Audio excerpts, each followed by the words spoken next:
Hi guys, it's me, Mr. Wilson, and I'm back with Chapter 11. So, a special thanks to StacyPlays and Harper Publishing for letting me read this book to you. Let's go.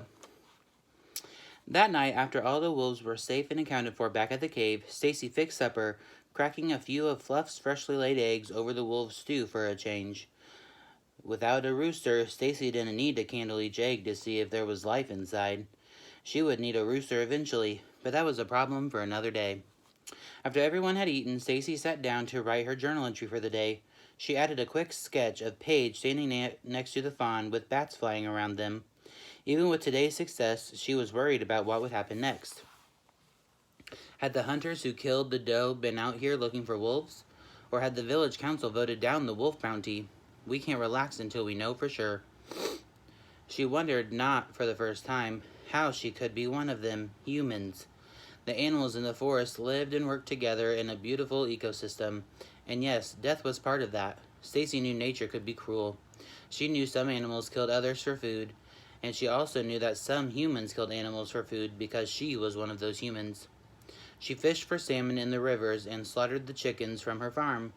But Stacy always followed the laws of the taiga. She never took more than she needed, and the nourishment she gained from the kills fueled her for her rescue missions. She was part of the forest ecosystem, but the villagers that visited the taiga were not. No matter how hard she tried, Stacy couldn't make sense of some of their actions. They had leveled a great swath of the forest for an electrical substation, and had shot and killed the wild creatures for trespassing on their land. They camped out and left piles of garbage with no regard for the animals and the trees and the plants. And the worst part, they acted entitled, like the forest belonged to them, more than it did to the wolves and the deer and the rabbits and even the bats. The forest belongs to the wild animals who lived here, not to the humans, who showed up to take what they want from it and leave. Paige's behavior was getting to be almost as big a mystery to Stacy as the humans were. She was still trying to puzzle out how the sweet little dog had known about the doe and her fawn.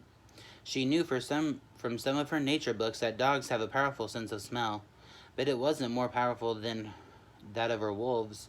So how did Paige lead us directly to a doe and then to her fawn? She finished her journal entry with questions still swirling around in her mind. She walked toward the front of the cave to let Wink know it was his turn to patrol the ridge that night. The moon was just coming up over the treetops when two bats whizzed past Stacy's head from the back of the cave and flew out into the night. Instinctively, Stacy brought both of her arms up above her, spun around, and ducked. Why are there so many dang bats here? Stacy thought, as she nonchalantly brought her arms from her face to her hair and pretended like she had just been adjusting her ponytail. Everest wasn't buying it. Amused, he looked at her from his spot in front of the fire. Hang on, Stacy said, following the bats outside and into the small clearing in front of the cave's entrance. The bats showed up when Paige did, didn't they? Paige, are you... Let me read that again, because that's not what it says here. They showed up when Paige did, didn't they? Paige, where are you? Paige was standing in the middle of the clearing, with a small colony of bats zipping around her. As far as Stacy could tell, the same few bats were swooping around Paige, and the dog's ears twitched back and forth like radio antennae, constantly repositioning themselves to get a better signal. She was listening. Paige, can you communicate with bats? Stacy asked. Did they tell you about the doe and the fawn?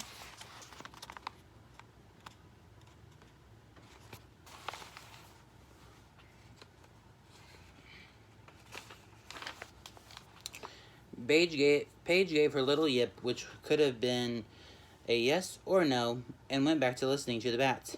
Addie, Stacy called. Bring me the book with the information about bats.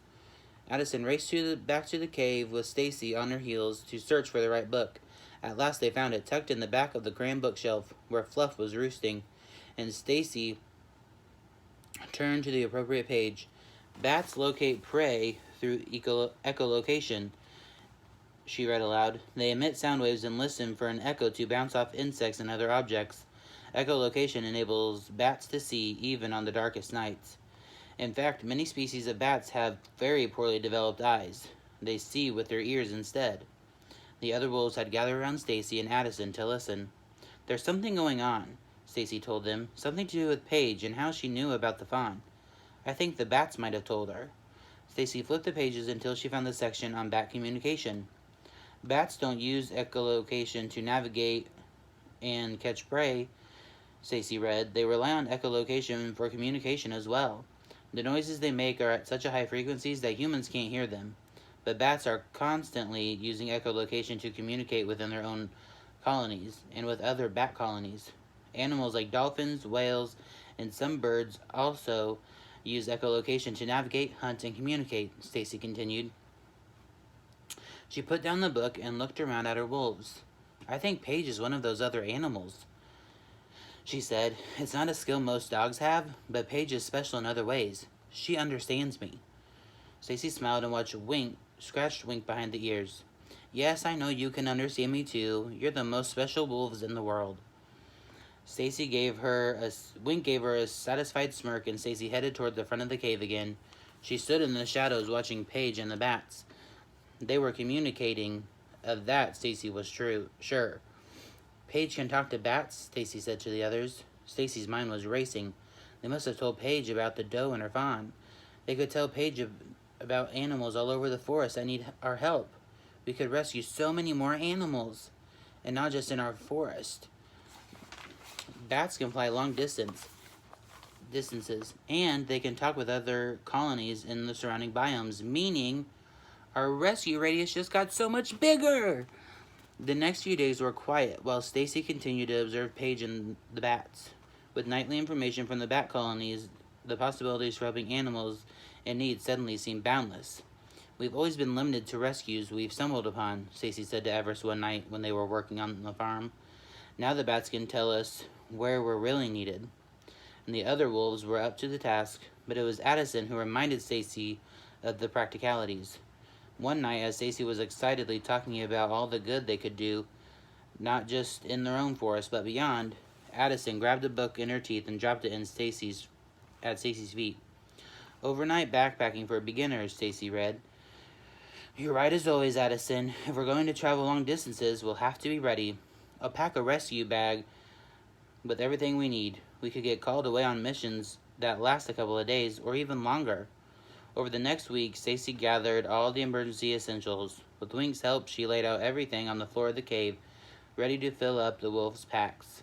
There was dried fruit and jerky, various containers filled with water, a makeshift first aid kit filled with items they compiled from campsites, some extra clothes for Stacy, 2 torches that were ready to light, waterproof matches, and 2 of their strong handmade ropes. Lastly, she added a tarp some hunters had left behind. They could use that as shelter in the rain or snow. Stacy stood up and proudly surveyed the assortment of supplies. "We're ready," she announced to Paige, and the wolves bring on the rescues. So that is the end of chapter 11. So I hope you guys enjoyed that chapter. I think we're going to get to a really good part. They're going to start saving more animals, and we will have to see what happens towards the end of the book. We are over halfway. I'm so excited. So I miss you guys. I love you, and I will see you for chapter 12 next time. Bye, guys.